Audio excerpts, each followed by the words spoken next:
उत्तर प्रदेश के वज़ीर आला योगी आदित्यनाथ के हवाले से, जी हां, वज़ीर आला योगी आदित्यनाथ ने आपको बता दें कि आज एक मीटिंग की है और इस मीटिंग के दौरान उन्होंने पूजा भी की और कन्या पूजन उन्होंने खास करके किया। आपको बता दें कि आज गोरखपुर में कन्या पूजन किया वज़ीर आला योगी आदित्यनाथ ने। वज़ीर आला ने 51 कन्याओं को अपने हाथों से खाना खिलाया। वज़ीर आला ने गोरखनाथ मंदिर में खुसूसी पूजा अर्चना भी की। विजयादशमी के इस पावन पर्व पर भी मर्यादा पुरुषोत्तम भगवान श्री राम के विजय की इस पावन पर्व को पूरे भारतवासी उसी श्रद्धा और सम्मान के साथ आयोजित करेंगे।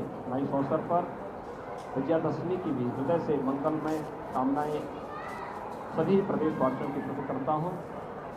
मुझे विश्वास है कि शारदीय नवरात्रि और विजयादशमी का यह पर्व पूरे प्रदेशवासियों को सत्य, न्याय और धर्म के पथ पर चलने की प्रेरणा प्रदान करेगा।